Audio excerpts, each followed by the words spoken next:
Hello friends, मैं सुनील कुमार। स्वागत है हमारे यूट्यूब चैनल पर। और आज हम अध्ययन करेंगे कक्षा 12वीं की अनिवार्य हिंदी की जो दूसरी पुस्तक है अभिव्यक्ति और माध्यम, उसके कुछ महत्वपूर्ण प्रश्न जो बोर्ड परीक्षा के अनुसार महत्वपूर्ण हो सकते हैं, अर्थात बोर्ड परीक्षा में आ सकते हैं। चलिए शुरुआत करते हैं। पुस्तक का नाम है अभिव्यक्ति और माध्यम।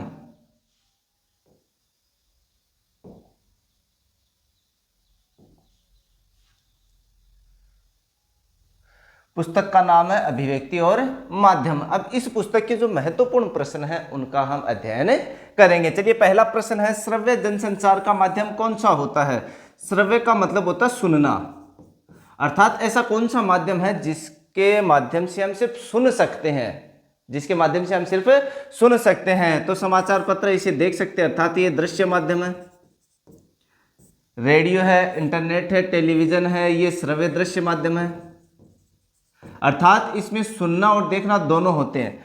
तो इसमें उत्तर क्या माना जाएगा? उत्तर ब माना जाएगा, क्योंकि रेडियो जो है वो एक श्रव्य माध्यम है, अर्थात इसमें हम सिर्फ सुन सकते हैं। तो उत्तर कौन सा सही माना जाएगा? उत्तर ब सही माना जाएगा। चलिए बढ़ते हैं अगले प्रश्न की ओर। भारत में पहला छापाखाना कब व कहाँ लगाया गया था? तो ये तो निश्चित उत्तर है, ये लगाया गया था 1556 गोवा में। अर्थात भारत का जो पहला छापाखाना मतलब जहाँ प्रिंट का काम होता है, वो छापाखाना 1556 ईस्वी में गोवा में लगाया गया था। तो उत्तर कौन सा सही माना जाएगा? उत्तर ए सही माना जाएगा। चलिए बढ़ते हैं अगले प्रश्न की ओर। अगला प्रश्न है, इनमें से कौन सा उल्टा पिरामिड शैली का अंग नहीं है? देखिए, शब्द है उल्टा पिरामिड शैली। तो उल्टा पिरामिड का मतलब ये होगा कि शुरुआत में ही मुख्य बात का बखान कर दिया जाता है, अर्थात समाचार में जो मुख्य बिंदु होता है उसका प्रथम लाइन में ही वर्णन कर दिया जाता है। तो उसे क्या कहते हैं? उल्टा पिरामिड शैली कहते हैं। तो प्रश्न क्या है, इनमें से कौन सा उल्टा पिरामिड शैली का अंग नहीं है? इंट्रो है, बॉडी है, मध्य भाग है, ये नहीं है, समापन है। तो उल्टा पिरामिड शैली के 3 अंग माने जाते हैं। इसको देखो, इस प्रश्न को दूसरे हिसाब से देखते हैं कि उल्टा पिरामिड शैली के कितने अंग माने जाते हैं। तो उल्टा पिरामिड शैली के 3 अंग माने जाते हैं, इंट्रो, बॉडी और समापन। और ये अपना प्रश्न क्या है कि इनमें से कौन सा उल्टा पिरामिड शैली का अंग नहीं है? तो इंट्रो, बॉडी और समापन तो अंग है, मध्य भाग अंग नहीं है। तो उत्तर कौन सा सही माना जाएगा? उत्तर सही माना जाएगा, अर्थात मध्य जो भाग होता है वो उल्टा पिरामिड शैली में नहीं होता है। चलिए बढ़ते हैं अगले प्रश्न की ओर। हिंदी में नेट पत्रकारिता किसके साथ आरंभ हुई? दैनिक भास्कर के साथ, वेब दुनिया के साथ, दैनिक जागरण के साथ, उपरोक्त सभी के साथ। ये साधु नहीं है, भी साथ है। यहाँ क्या है? ये साथ शब्द है। तो देखिए प्रश्न समझिए आप। हिंदी में नेट मतलब इंटरनेट हो गया, ये इंटरनेट। तो हिंदी में नेट पत्रकारिता किसके साथ आरंभ हुई? तो दैनिक भास्कर ये नहीं रहेगा, दैनिक जागरण ये भी नहीं रहेगा। वेब दुनिया के साथ भारत में नेट पत्रकारिता की शुरुआत हुई, अर्थात उत्तर ब सही माना जाएगा। उत्तर कौन सा सही माना जाएगा? उत्तर ब सही माना जाएगा। चलिए बढ़ते हैं अगले प्रश्न की ओर।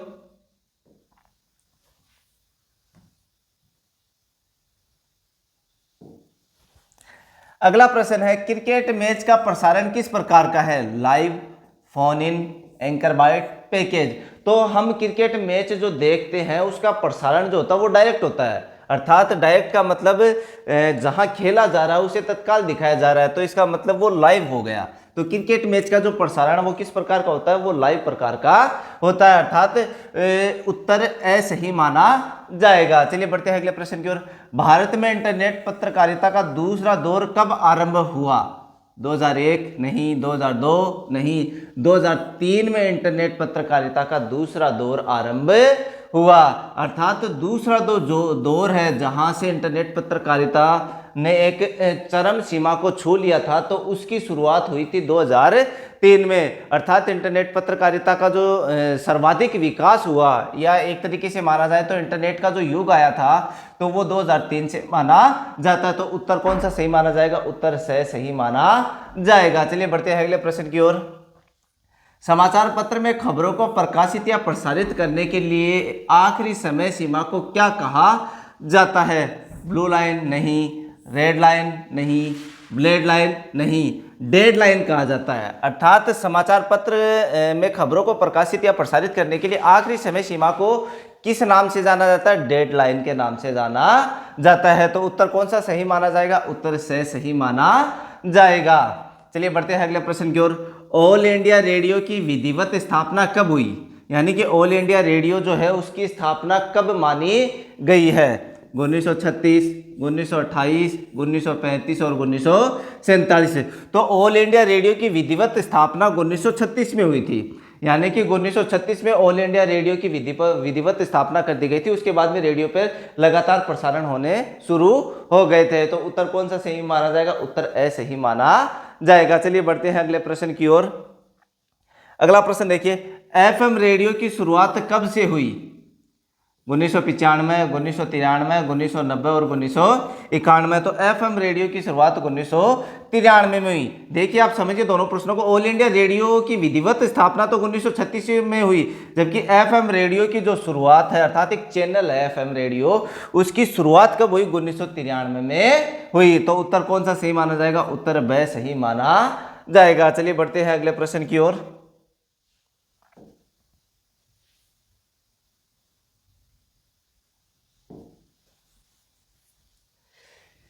किसी भी खबर को संपूर्णता के साथ पेश करना क्या कहलाता है? Anchor byte, live, anchor package और फोन इन। तो किसी भी खबर को संपूर्णता के साथ पेश करना एंकर पैकेज कहलाता है। क्या कहलाता है? Anchor package. तो उत्तर कौन सा सही माना जाएगा? उत्तर से सही माना जाएगा। चलिए बढ़ते हैं अगले प्रश्न की ओर। अगला प्रश्न है, समाचार के इंट्रो या लीड को हिंदी में किस नाम से जानते हैं? मुखड़ा, दर्पण, बॉडी और समापन। तो समाचार के इंट्रो या लीड को हिंदी में किस नाम से जानते हैं? मुखड़ा के नाम से जानते हैं। अर्थात इंट्रो जो शब्द है या लीड जो शब्द है उसका हिंदी में अगर रूपांतरण करेंगे, हिंदी में अगर अर्थ करेंगे, तो हिंदी में उसका अर्थ क्या निकलेगा? मुखड़ा। अर्थात उसका हिंदी अर्थ क्या रहेगा? मुखड़ा। तो उत्तर कौन सा सही माना जाएगा? उत्तर ऐसे ही माना जाएगा। चलिए बढ़ते हैं अगले प्रश्न की ओर।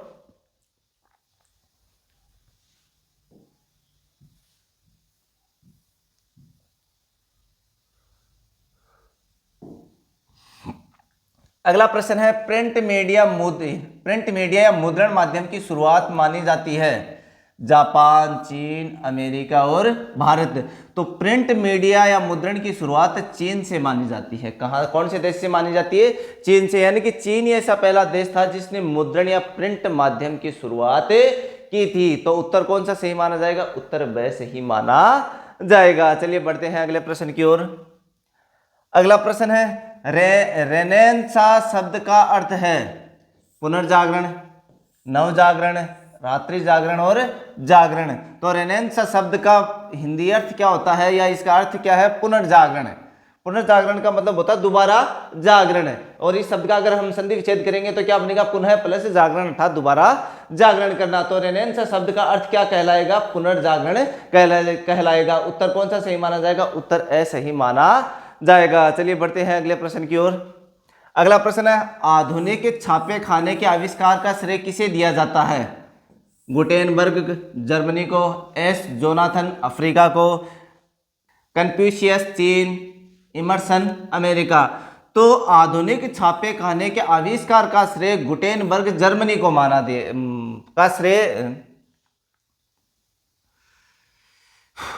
आधुनिक छापे खाने के आविष्कार का श्रेय किसे दिया जाता है? तो आधुनिक छापे खाने के आविष्कार का श्रेय गुटेनबर्ग जो जर्मनी के हैं उनको दिया जाता है। कहा जाता है कि आधुनिक छापे खाने का जो निर्माता है या एक तरीके से कहे आविष्कारक जो है वो गुटेनबर्ग को माना जाता है। और ये कौन से देश के थे? ये जर्मनी देश के थे। चलिए बढ़ते हैं अगले प्रश्न की ओर।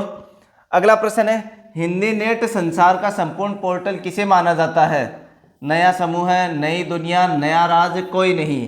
प्रश्न क्या देखिए, हिंदी नेट संसार का संपूर्ण पोर्टल किसे माना जाता है? तो नई दुनिया को हिंदी नेट संसार का संपूर्ण पोर्टल माना जाता है। अर्थात उत्तर ब सही माना जाएगा। चलिए बढ़ते हैं अगले प्रश्न की ओर। इंटरनेट पत्रकारिता में भारत की पहली साइट किसे माना जाता है? सीफी, इंडिया इन्फोलाइन, rediff.com, तहलका.com। तो इंटरनेट पत्रकारिता में भारत की जो पहली साइट है वो माना जाता है rediff.com को माना जाता है। यानी कि भारत की जो पहली साइट थी वो कौन सी थी, rediff.com। तो उत्तर कौन सा सही माना जाएगा, उत्तर से सही माना जाएगा। चलिए बढ़ते हैं अगले प्रश्न की ओर।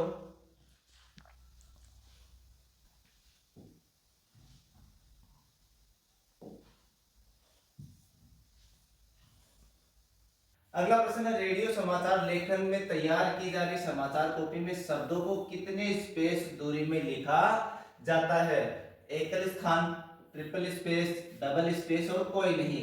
तो जो रेडियो के लिए समाचार लेखन तैयार किया जा रहा है उन शब्दों के बीच की जो दूरी होती है वो ट्रिपल स्पेस की होती है, यानी कि तीन अक्षरों के, तीन शब्दों के बीच की जितनी दूरी होती है उतनी ही इसके बीच की दूरी होती है। तो उत्तर कौन सा सही माना जाएगा, उत्तर ब सही माना जाएगा। चलिए बढ़ते हैं अगले प्रश्न की ओर।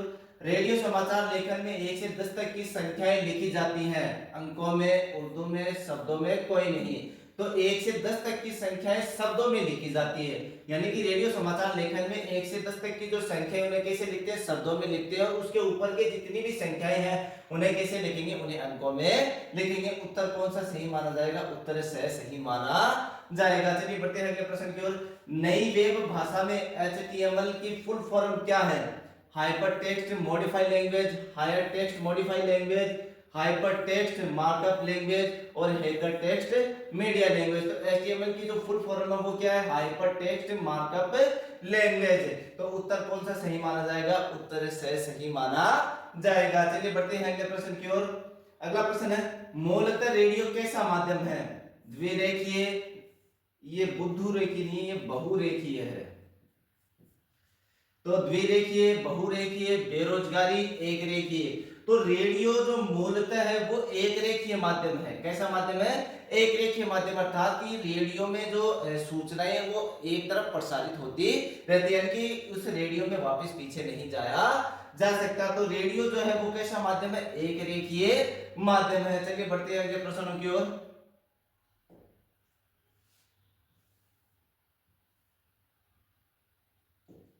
अगला प्रश्न है, विश्व में इंटरनेट पत्रकारिता का प्रथम दौर माना जाता है 1982, 1993, 1988 और 2002। तो इंटरनेट, विश्व में इंटरनेट पत्रकारिता का जो प्रथम दौर है वो माना जाता है 1982 को, यानी कि 1982 से ही विश्व में इंटरनेट पत्रकारिता की शुरुआत हुई, और यही वो दौर था जहां से इंटरनेट पत्रकारिता ने एक नया मुकाम हासिल कर लिया था। चलिए बढ़ते हैं अगले प्रश्न की ओर। तो इसमें उत्तर कौन सा सही माना जाएगा, उत्तर से सही माना जाएगा। चलिए बढ़ते हैं अगले प्रश्न की ओर।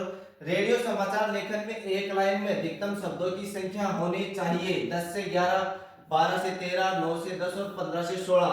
तो रेडियो समाचार लेखन में एक लाइन में अधिकतम शब्द जो है वो 12 से 13 होने चाहिए, यानी कि 10 से 11 ये, और 12 से 13, 9 से 10 और 15 से 16। तो एक लाइन में जो शब्द होने चाहिए वो कितने होने चाहिए, 12 से 13 होने चाहिए। तो उत्तर कौन सा सही माना जाएगा, उत्तर ब सही माना जाएगा। चलिए बढ़ते हैं अगले प्रश्नों की ओर।